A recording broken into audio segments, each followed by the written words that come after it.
वो हमारे धर्म, हमारी संस्कृति, हमारी अस्मिता, महाराष्ट्र, छत्रपति शिवाजी महाराज, सावित्रीबाई फुले के महाराष्ट्र, अंबेडकर के महाराष्ट्र के खिलाफ है। हमारा धर्म क्या सिखाता है? वासुदेव कुटुंबकम। हम सबको जोड़ने की बात करते हैं। उन्होंने नफरत का ठेका लिया हुआ है। मेरा नेता कहता है राहुल गांधी, हम मोहब्बत वाले, हम मोहब्बत का ठेका उठा रहे हैं। आप जोड़ के सबको क्यों नहीं चल सकते? बीजेपी को चुनाव आने पे 80-20, शमशान कब्रिस्तान, कपड़ों से पहचानने लगते हैं लोगों को, इस तरह के नारे देने लगते हैं। हिंदू धर्म जोड़ना सिखाता है, हिंदू धर्म शांति सिखाता है। हम एक रहेंगे तो हमें 3,000 रुपए मिलेंगे महीने के। हम एक रहेंगे तो हमारे युवाओं को 4,000 रुपए मिलेंगे मासिक बेरोजगारी भत्ता। हम एक रहेंगे तो हमें 25 लाख की हेल्थ योजना मिलेगी। और ये जो विचार है ना बंटने और कटने का, ये वो लोग बोल रहे हैं जो बांट और काट रहे हैं। आप ही दंगा फैलाते हैं। आपने कोल्हापुर जैसी जगह में भी दंगा फैलाने का दुस्साहस और दुष्कर्म करने की कोशिश की है, और ये कोल्हापुर जानता है। और मैं इस पे ज्यादा कुछ कहूं, उससे ज्यादा तो अजीत पवार बोल रहे हैं। अजीत पवार ने क्या बोला है? ये नारा महाराष्ट्र में नहीं चलेगा। महाराष्ट्र सौहार्द का प्रदेश है, बाहर वाले अपने प्रदेश में चला ले। मैं उत्तर प्रदेश से आती हूँ, ये नारे उत्तर प्रदेश में भी नहीं चल रहे हैं। यही नारे लेकर शुरू हुई थी भाजपा की कैंपेन लोकसभा की, आपको याद हो क्या था नारा? 400 पार। यही नारे बोल बोलकर 240 पर लाकर इस देश की जनता ने पटक दिया। और आज नरेंद्र मोदी एक अल्पमत की कोalition गवर्नमेंट चला रहे हैं, बैसाखियों के सहारे है। तो मेरा अपना मानना है कि महाराष्ट्र, कल मैंने एक बच्चे को देखा, उसने खड़े होकर टीवी चैनल पर भाजपा के प्रवक्ता से कहा, ये सवाल आपके लिए है, आप बटेंगे कटेंगे की बात करते हैं, हम कहते हैं पढ़ेंगे बढ़ेंगे। महाराष्ट्र ये नारा देना चाहता है। महाराष्ट्र अपने ओर से बोल रहा है, हमें बोलने की जरूरत ही नहीं है। वो कह रहा है पढ़ेंगे तो बढ़ेंगे, एकजुट रहेंगे तो शांत रहेंगे, और हम ऐसा महाराष्ट्र चाहते हैं। महिलाओं को जो पैसे देने की बात है, ये कर्नाटक से स्टार्ट हुआ था, लेकिन यहाँ के महाराष्ट्र के नेते ये सब बात पहुंचाने में थोड़ा सा उनको दिक्कत आया क्या? वो पहुंचाने में सक्सेस नहीं हो गया, क्या लगता है आपको? नहीं, मैं बिल्कुल इस बात से सहमत नहीं हूँ। हमने जो 5 गारंटी लॉन्च करी है मुंबई में महाविकास आघाड़ी ने, वो जन जन तक पहुंच रही है। और लोग ट्रैक रिकॉर्ड देखते हैं। लोग ये देखते हैं कि कौन वोट के लिए कर रहा है और किसका ट्रैक रिकॉर्ड रहा है।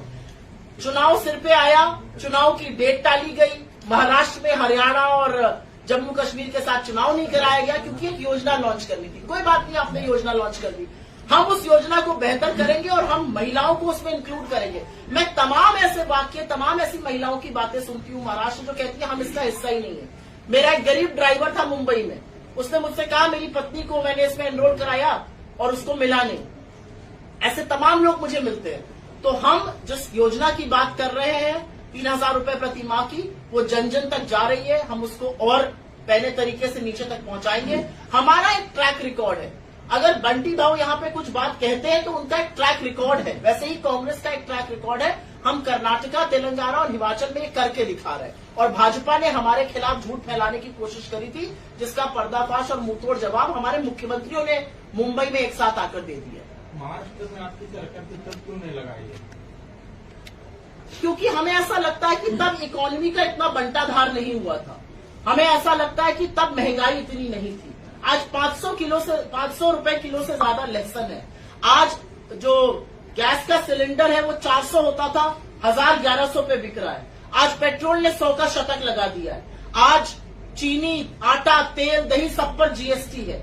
जो पकौड़ा तलने की हिदायत मोदी जी देते थे, 90 रुपए का तेल 220 हो गया है। तो हमें ऐसा लगता है कि इसका सबसे ज्यादा कुप्रभाव महिलाओं पर पड़ता है। जब घर में गरीबी आती है या घर में पैसा कमाई कम आती है, सबसे पहली रोटी कम खाने वाली घर की महिला होती है। उसके हाथ में पैसा आएगा। जो हम मुफ्त बस सेवा की बात कर रहे हैं वो क्या है? जो 2-2.5 हजार महिला के खर्च होते हैं, चाहिए 1,500 से 2,000, 2,500 रुपए, वो उसके हाथ में आएंगे। उससे वो अपना और अपने परिवार का भला करेगी। जो 3,000 रुपए महीने की हम बात कर रहे हैं, उससे महिलाओं का भला होगा। मुझे ऐसा लगता है जब जागो तभी सवेरा। आप लहसुन 400-500 हो गया ऐसा बोल रहे हैं, लेकिन किसानों के हाथ में सिर्फ 100-150 रुपए ही मिल रहे हैं। तो बाकी के पैसे क्या जा रहे हैं? आप कांग्रेस उसकी तहकीकात कर रही है? नहीं, मैं आपको बताती हूँ कहाँ जा रहा है। लहसुन का दाम बढ़ रहा है, प्याज का दाम रिटेल मार्केट में बढ़ रहा है, और किसान के लिए आप निर्यात पर प्रतिबंध लगा रहे हैं, किसान के लिए आप निर्यात शुल्क लगा रहे हैं, तो कहीं ना कहीं आपकी एक नीति आपकी दूसरी नीति से बिल्कुल जुदा है। आपको नीतियां ऐसी बनानी चाहिए कि किसान को भी उसकी फसल का दाम मिले और जो मध्यम वर्ग है उसकी भी कमर ना टूटे। मध्यम वर्ग के आटे दही पर आप जीएसटी दे रहे हैं, दवाई पढ़ाई पर आप जीएसटी दे रहे हैं, बच्चे की पेंसिल पर आप जीएसटी दे रहे हैं। इस सरकार ने तो जो आप हेल्थ बीमा लेते हैं उस पर भी जीएसटी ले लिया, लाइफ इंश्योरेंस पर भी जीएसटी ले लिया, आपके बच्चे की पढ़ाई, आपकी हॉस्पिटल की बेड पर भी जीएसटी ले लिया। तो जितना टैक्स इस देश का आम आदमी दे रहा है, गरीब से गरीब और अमीर से अमीर, उतना कभी नहीं दिया गया था। तो मुझे ऐसा लगता है कि कहीं ना कहीं एक बेजोड़ इकोनॉमिक नीति चल रही है। जो बुलडोजर कार्रवाई शुरू जी। है कई राज्यों में वो शुरू है, उस पर सर्वोच्च न्यायालय ने राय दी है कि जिस प्रकार से कई राज्यों में जो बुलडोजर कार्रवाई शुरू है वो सही बात है। अगर कोई दोषी मानता है, अगर कोई गुनेगार है तो उसका घर गिराना सही बात नहीं है। किस तरह से एक बड़ा फेमस 2 लाइन है और वो है कि ताउम्र लग जाती है एक छत बनाने में और तुम्हें तरस नहीं आता बस्तियां उजाड़ने में। और कुछ ऐसे ही काम बीजेपी के कुछ मुख्यमंत्री जो न्यायपालिकाओं पर ताला लगाने का काम कर रहे थे, उनको आज आईना दिखाने का काम देश के सर्वोच्च न्यायालय ने किया है। और 2 टूक शब्दों में सर्वोच्च न्यायालय ने कहा है ये बिल्कुल कानूनी प्रक्रिया नहीं है, कानूनी प्रक्रिया से काम होना चाहिए।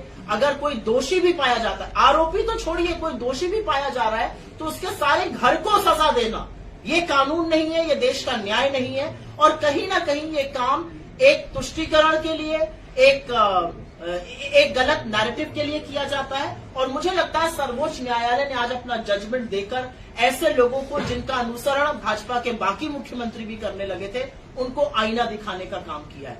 आरोपी को सजा देना, दोषी को सजा देना न्यायालय का काम है, बिल्कुल देनी चाहिए। लेकिन किसी का घर उजाड़ देना, 24 घंटे में आपके पास सारी परमिशन आ जाती है, 24 घंटे में आपके सारे मैप आ जाते हैं, सारी अनुमति आ जाती है, आप किसी का घर उजाड़ देते हैं, उसके बूढ़े माँ बाप, उसके बच्चों की क्या गलती है? सजा दोषी को दीजिए, सजा आरोपी को दीजिए, सजा बाकी घर वालों को मत दीजिए। हो सकता है उनको पता ही ना हो कि वो अपराधी अपराध कर रहा है। तो जो सर्वोच्च न्यायालय ने कहा, हम उसका स्वागत करते हैं और मैं आशा करती हूँ कि भाजपा की सरकारें उत्तर प्रदेश से मध्य प्रदेश तक लेकर इसका अनुसरण करेंगी। महाराष्ट्र में और जिहाद वाली बातें की जा रही है बीजेपी के नेताओं के साथ, क्या कैसे देखते हैं आप? ये जो शब्द है ना, लव जिहाद, वोट जिहाद, ये कैसे शब्द है? आपको लगता है लोकशाही में, लोकतंत्र में ऐसे शब्दों की जगह भी है? ऐसे शब्दों का सम्मान होना चाहिए। वोट डालना हमारा हर धर्म से बढ़कर सबसे बड़ा धर्म है, प्रजातंत्र में वोट डालना। क्योंकि वोट डालकर हम राजा और रंग को खत्म करते हैं, हम अपना प्रतिनिधि चुनते हैं, उससे 10 सवाल पूछने का अपना हक रखते हैं, और जब हमारा मन भर जाता है हम उसको निकाल कर बाहर फेंक देते हैं और किसी और को जिताते हैं। ये वोट की ताकत है। और ये जो वोट की ताकत है, ये कहीं ना कहीं इस देश के संविधान ने हमें दी है। ये जो वोट जिहाद जैसे शब्द है, ये संविधान को खत्म करने की बातें हैं। वोट देना हमारा परम धर्म है। वोट देने से आप इस देश के सत्ता के, आप इस देश की लोकशाही के भागीदार बनते हैं। और वोट देना परम धर्म है। अगर कोई उसके बारे में कुछ भी कहता है, हमें कोई फर्क नहीं पड़ता है। ये वही तुष्टीकरण की राजनीति है जो बटेंगे कटेंगे की बात करते हैं, लेकिन आपके बच्चों के भविष्य की बात नहीं करेंगे। इन बातों से महाराष्ट्र की जनता का क्या लेना देना? मैडम, अमित शाह यहाँ आकर कह रहे कि जब तक हमारी सरकार होगी तब तक हम मुस्लिम को आरक्षण नहीं देंगे। आपकी क्या राय? अमित शाह बेचारे का तो थोड़ा बुरा हाल हो गया है। वो आ रहे थे महाराष्ट्र बहुत बार, बड़ी बड़ी बातें, बड़बोली बातें कर रहे थे, फिर मैंने देखा उनकी फोटो ही गायब हो गई अखबार से।